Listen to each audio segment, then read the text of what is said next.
Bonjour les marketeurs, dans cette vidéo nous allons parler du principe de la loi de l'offre et de la demande. Pourquoi est-ce que c'est important pour vous en tant qu'entrepreneur de maîtriser cette notion? Parce que tout simplement, si vous voulez fixer le prix de vos services ou de vos produits, il est important de pouvoir maîtriser cette notion.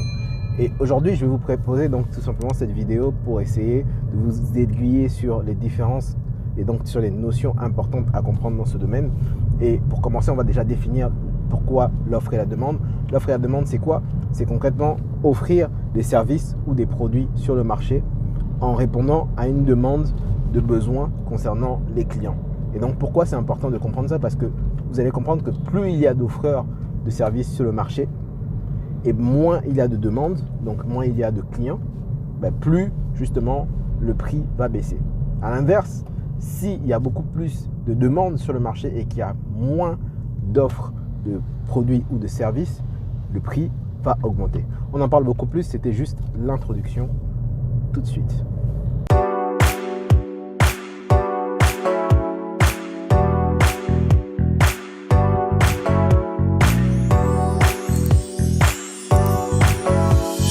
Alors, le principe de l'offre et de la demande, c'est vraiment un principe adapté au commerce comme au marketing.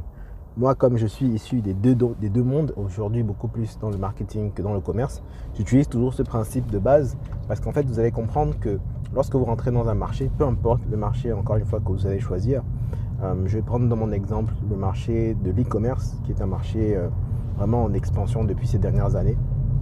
C'est un marché que vous allez comprendre tout de suite. Je vais prendre l'exemple des revendeurs. Si vous êtes dans le business niche de l'achat-revente, donc si vous êtes quelqu'un qui a acheté des produits et des vêtements, par exemple, on va prendre des vêtements dans une boutique, vous les achetez et vous les stockez pour les revendre ensuite auprès de vos clients sur votre site internet ou sur votre plateforme, peu importe, WhatsApp Business, Instagram, Facebook, page, peu importe d'ailleurs votre plateforme. Lorsque vous avez ce principe donc de revente, c'est intéressant de tester l'offre du marché. En fait, si vous voulez, vous avez déjà des concurrents. Bien souvent, vous avez des concurrents déjà qui font la même chose que vous, probablement, ou qui vendent à un prix compétitif par rapport à vous. Donc, pour vous distinguer sur le marché. J'ai déjà parlé de la fixation de prix sur mes différentes vidéos sur YouTube, sur ma chaîne. Vous pouvez retrouver ça. Mais là, on ne va pas parler de la fixation du prix. On va vraiment se concentrer beaucoup plus sur l'offre et la demande. Donc, lorsque vous avez déjà d'autres concurrents sur le marché qui offrent des services similaires aux vôtres, c'est important de comprendre comment est-ce que vous pouvez utiliser la forte demande, donc le fort afflux de demandeurs sur le marché, en essayant de segmenter justement dans ces demandeurs quelles sont les cibles potentiellement qui sont les plus attractives pour votre business. Je vais vous expliquer ça beaucoup plus simplement. Ok, désolé, je suis sur la route, j'espère que le format vous va. C'est quelque chose que je maîtrise, donc je n'ai pas forcément besoin de rester focus sur ce que je vous dis, mais c'est assez simple pour moi d'expliquer. Et donc concrètement, l'idée c'est que lorsque vous êtes sur un marché aussi concurrentiel, vous devez en fait faire en sorte que votre produit soit adapté à un segment. Et pour faire ceci, vous devez comprendre donc justement quelle est la demande. Parce que quand on dit l'offre et la demande, c'est important effectivement de comprendre la notion. Lorsqu'il y a des offreurs de produits sur le marché, donc vous en faites partie, et qu'il y a beaucoup de demandes, en fait, plus il y a de demandes, plus votre prix doit être compétitif. Donc plus vous ne pouvez pas fixer un prix trop élevé parce que vous devez rester compétitif. Et donc du coup, concrètement, ce que vous pouvez faire par contre pour essayer d'être beaucoup plus stratégique, c'est d'essayer de trouver dans cette demande grandissante ou dans cette grosse demande de marché où il y a beaucoup de gens. On reprend l'exemple du coup du e-commerçant qui fait de l'achat-revente de vêtements. En fait, ce que vous devez faire, c'est trouver un moyen de pouvoir segmenter votre marché. Donc, au lieu de prendre des vêtements et de les vendre à tout le monde, hommes, femmes, enfants, vous allez juste prendre un segment bien spécifique, par exemple les enfants ou les bébés âgés de 0 à 6 ans ou de 6 à 12 ans, peu importe d'ailleurs le segment, pour pouvoir justement attaquer ce segment-là et être vraiment compétitif sur le marché. Donc là, on va pas parler d'image de marque, de stratégie de marketing sur les réseaux sociaux, de stratégie de contenu, etc. Non, mais juste pour vous expliquer la stratégie pour offrir à une demande grandissante. Pourquoi est-ce que faire ceci est vraiment important? Parce que si sur le marché, vous avez identifié qu'il y a un marché cible où il y a déjà des concurrents qui font déjà de la vente de vêtements. Donc, grosso modo, les clients sont déjà habitués à acheter et à consommer donc en ligne ou de manière physique, peu importe d'ailleurs le business, mais là on parle de e-commerce, donc en général c'est en ligne, d'acheter sur un marché en ligne. Vous pouvez venir vous imposer sur le marché et profiter de cette demande-là grandissante. Par exemple, si vos concurrents vendent aux parents, donc ils vendent des vêtements aux parents, vous allez venir vendre une offre complémentaire à leurs enfants. Et là, ça va vous permettre d'utiliser donc cette loi de l'offre et de la demande en utilisant la demande qui est déjà acquise par vos concurrents, mais en vous positionnant différemment pour pouvoir vendre au niveau des enfants. Donc ça va être une offre complémentaire à ce que vos concurrents font. Et ça va vous permettre en fait de cibler potentiellement des enfants qui vont devenir plus tard des consommateurs. Donc si vous faites bien votre marketing sur le long terme et que vous établissez une relation sur le long terme, logiquement, vous aurez des clients vraiment satisfaits de votre produit sur le long terme. Et donc, potentiellement, ce qui va se passer, c'est que les parents qui achètent chez vous et qui se rendent compte que la qualité est vraiment très bonne pour leurs enfants, si vous souhaitez étendre dans le futur votre offre pour adresser beaucoup plus une cible, soit adolescente, soit un peu plus grande, un peu plus âgée, tout simplement, ces parents-là qui vous font déjà confiance pour l'achat de vêtements pour les enfants, ils vous feront également confiance pour l'achat de leurs propres vêtements parce qu'ils voient que c'est de la qualité.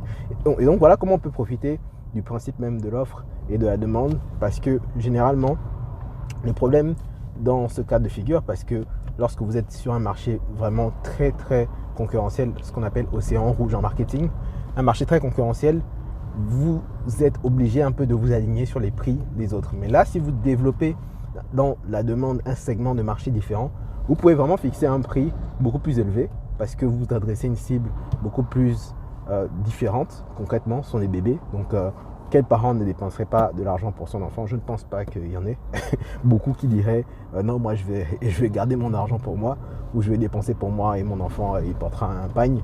Donc concrètement, c'est vraiment quelque chose que vous pouvez exploiter. C'est une stratégie que honnêtement je conseille aux gens qui font du e-commerce. Et au-delà de ça, voilà, là on a parlé de la version demande excessive, offre assez faible. Maintenant on va voir l'exemple à l'inverse. Si vous avez une offre qui est excessive à la demande, donc s'il y a beaucoup de personnes sur le segment qui proposent énormément de produits et il y a peu de demandeurs en fait sur le marché, là à l'inverse, votre prix il doit baisser. Concrètement, il doit baisser.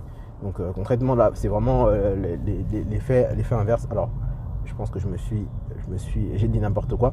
Le prix dans ce cas-là doit baisser effectivement. Mais dans l'autre cas, donc dans le premier cas du e-commerce, c'est votre prix qui doit augmenter parce qu'en fait, il y a beaucoup plus de demandeurs sur le marché. Du coup, en fait, vous et vos concurrents, vous pouvez vraiment avoir un prix compétitif sur le marché, mais vous pouvez aussi augmenter et avoir une meilleure marge. Par contre, voilà, dans le sens inverse, c'était ça. Si, la notion est tellement complexe qu'au final, je me suis un peu embrouillé. Mais si sur le marché, vous avez une loi qui vous permet en fait d'avoir peu de demandeurs, donc très peu de clients, et que vous êtes beaucoup d'offreurs. Là je suis en train de chercher un exemple. Si on va prendre un exemple peut-être un peu concret qui va être potentiellement intéressant. Je vais reprendre deux exemples pour vraiment vous expliquer, parce que peut-être que le cas du e-commerce est assez spécifique.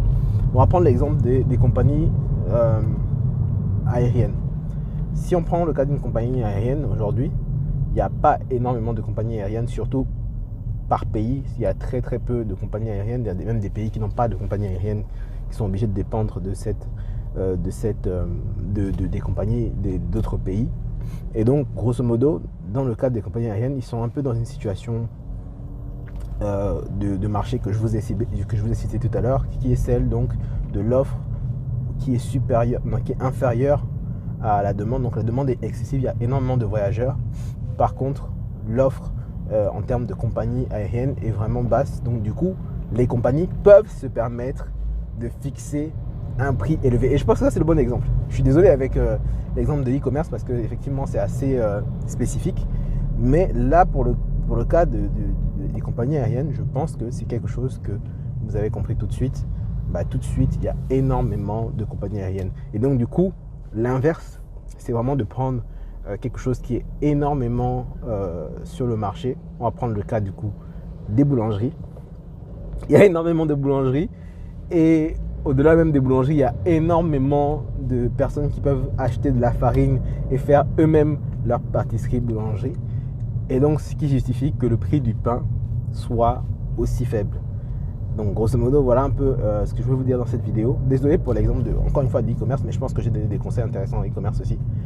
Sur ma chaîne, il y a énormément de vidéos qui parlent des notions concernant la fixation du prix. Je pense que c'est important quand même de comprendre comment le prix fluctue en fonction de l'offre et de la demande, parce que si vous êtes sur un marché où il y a énormément de demandes ou à l'inverse très peu de demandes et beaucoup d'offreurs, il faut vraiment que vous maîtrisiez cette fluctuation pour vous positionner le mieux possible. Utilisez la stratégie dont j'ai parlé tout à l'heure en e-commerce pour essayer d'attaquer un segment de marché. Ça, c'est vraiment une situation vraiment très intéressante si vous êtes sur un marché où il y a déjà énormément de demandeurs. Vraiment, hein, je vous conseille vraiment d'adopter ça. Et on en reparle donc dans une prochaine vidéo. Je viens de recevoir un appel. À la prochaine. Ciao.